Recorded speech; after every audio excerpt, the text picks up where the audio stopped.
Well, Max, two big wins to kind of earn your way back here, man. Not asking for any gifts, but, making your way back here. What's the feel like, kind of putting in that work and getting back to this spot?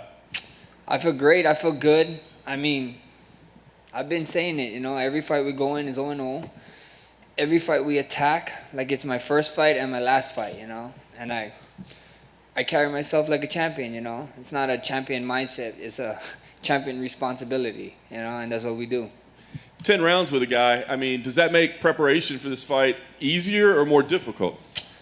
I mean, I had 10 rounds with a guy. I mean, if you watch from the first to the second fight, two different fighters, and from the second to this fight is going to be different fighters again. But I feel good. I feel great. I feel on. I got to spend 15 minutes with this guy, 10 rounds with this guy. I've been saying it all week, man. You guys be blessed if we go above 3. I can't wait. I mean, you've been in nothing but big fights for years now, right? But I mean, the circumstances around this one, the trilogy, kind of what's at stake. I mean, does this feel like a different moment for you, or a more important moment than maybe some of your other fights? This legacy is a legacy fight, 100%. As you said, you guys all know what pound for pound ranking he is. You guys know what pound for pound ranking I am, and we're on the higher end of the pound for pound ranks, and these don't happen in the past decade, I mean, it did only once come to mind, and that's DC and Jones. So this is a legacy fight. This is huge in every way. To be honest, I really, like people calling us the main event of this card, and that's saying a lot. That's saying a lot about this fight. So that's what it is. Does this have to be a finish? I mean, given how close the other fights were and how the judges kind of broke your heart a little bit, I mean, do you feel like I gotta finish this fight? We see what happens, at the end of the day, it is what it was. You don't cry over spilt milk, like you said. The first 2 fights, even the second fight, Dana White said what he said. About half of the UFC roster said what they said. So at the end of the day, I wasn't trying to add no fuel to the fire. You let it go, you move on, and we did what we did. We're here now. Nice. Last thing for me, I know you got to focus on Saturday night and getting that win, but where does this rivalry go? I mean, do we go 4? Do we go 5? Like, what has to do to put an end to this? We see what happens, First things first is getting the job done on Saturday. My name ain't Dana White, as you know. It ain't Sean Shelby, McMahon, Hunter Campbell. I don't meet with these guys on Tuesdays, so that's their job. I'm no matchmaker.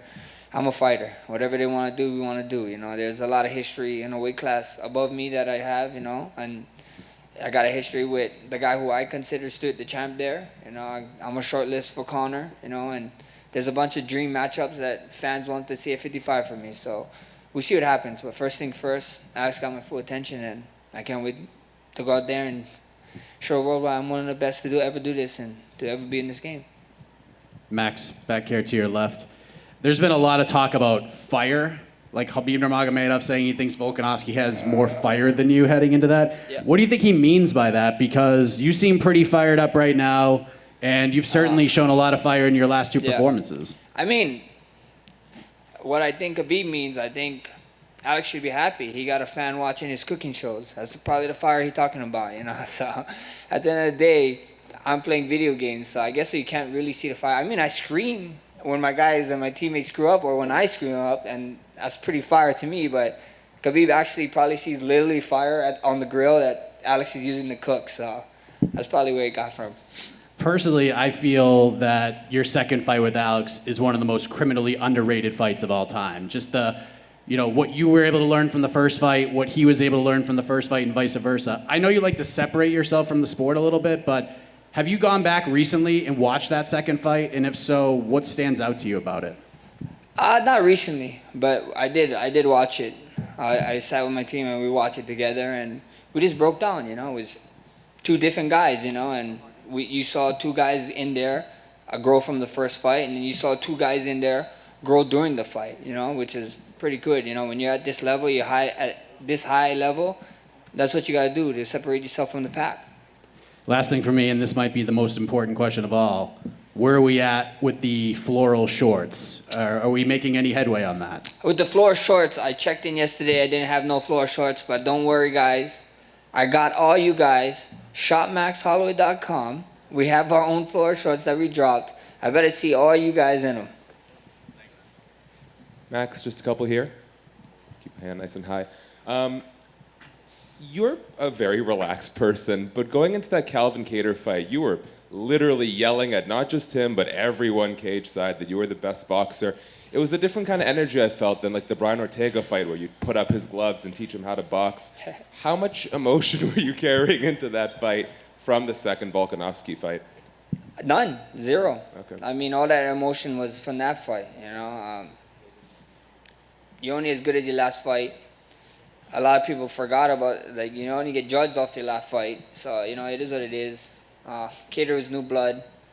He was older than me. He's calling me a freshman. You know what I mean? He said, people was saying, toting that he was the best boxer in the UFC. And there's level to this game, and I wanted to show it, and I went out there and I did.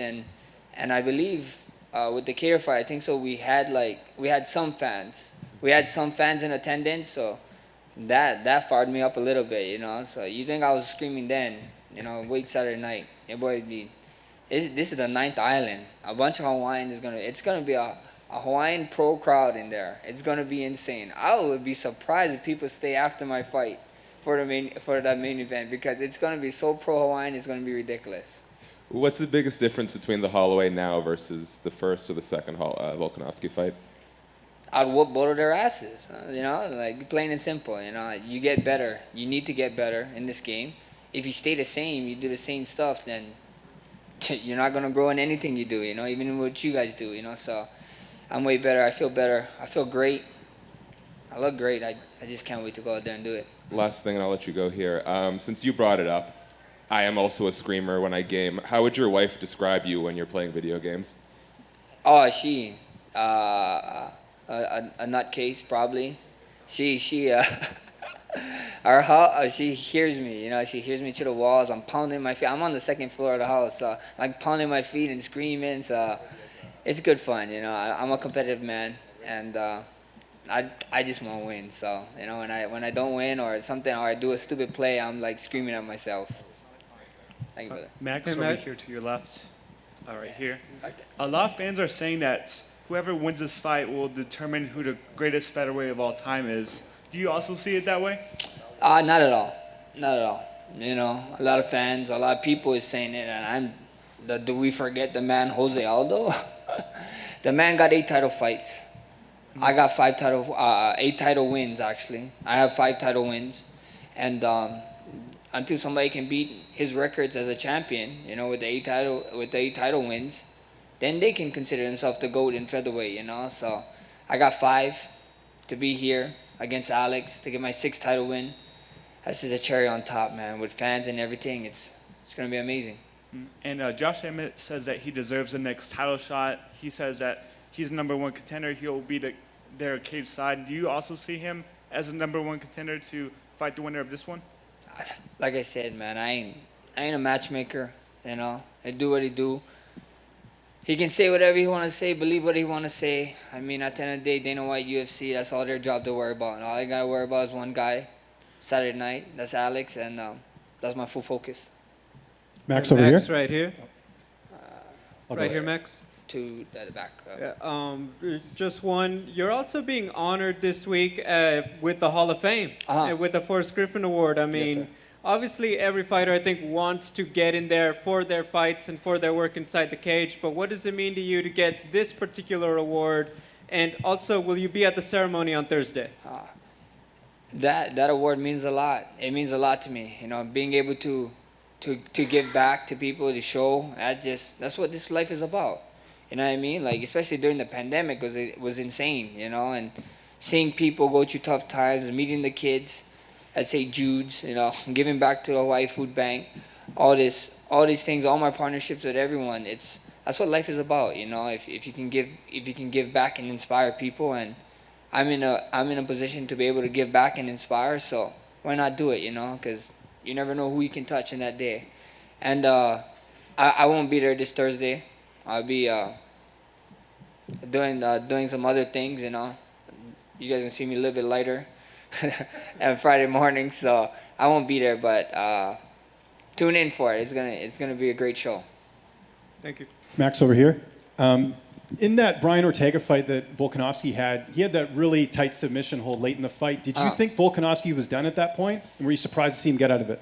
I mean, I didn't watch it live. I saw the highlights, I saw the tape, and looked pretty deep, looked pretty tight, and I mean, that's just a champion mentality, champion mentality, and kudos to him, So it looked pretty cool. And speaking of Ortega, he's fighting in a few weeks against Yair Rodriguez. You fought both fighters. Who do you favor in that fight? How do you think that fight plays out? I will see what happens. Yair's a dog, man. A lot of people sleep on Yair. Yeah, he's really good. He's really good at mixing up and figuring things out. So, I mean, you look at my last fight with him. Was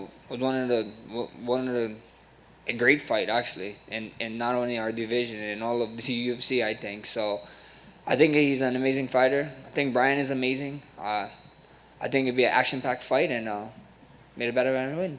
And someone you almost fought, Khabib Nurmagomedov, is going into the Hall of Fame. Where do you rank him on the greatest of all time list from your perspective? Because obviously he never lost, but maybe didn't have the title defenses as some of the other names. I mean, I don't know. That's not my job to rank. And congrats to Khabib, being in the Hall of Fame. And I don't know the rankings. I have favorite fighters, and GSP and Anderson Silva is like 1 and 2, so they're like right there. So after that, I couldn't tell you. Thanks. Max, right here. Just curious off the back of your comments about Aldo still being the GOAT. I guess maybe the contrarian could say he came into the UFC and was the title holder right away. You had to put together a 10-fight winning streak just to get an interim title fight, and you beat a lot of the guys he defended his title against. So do you not think that does more for your resume, even though the wins are there, but maybe not the title defenses? I mean, it's cool. I got the wins, but the title defenses is the title defenses. That is the actual record. You know what I mean? He got 8 title wins. I got 5. Like I said, we're not that far behind him. So hopefully I can catch him. We see what happens, but he's the GOAT, bro. You can't take it away. Just because he got gifted it because he came from another event that UFC bought out, and he was a champ in it. It wasn't like a gift. Like, he's like, bro, you're the champion. I'm pretty sure if they told him, hey, you got to fight for the belt, he'd be like, I'll fight for the belt. I don't give a... That's just the kind of guy Aldo is. He's a stand-up guy, hard worker, hard fighter, and the GOAT. And just your thoughts on receiving that USADA jacket and kind of what the importance of representing yourself as a clean athlete means. I mean, it means a lot. It means a lot. It means a lot getting the 50. I want to get the 100 times.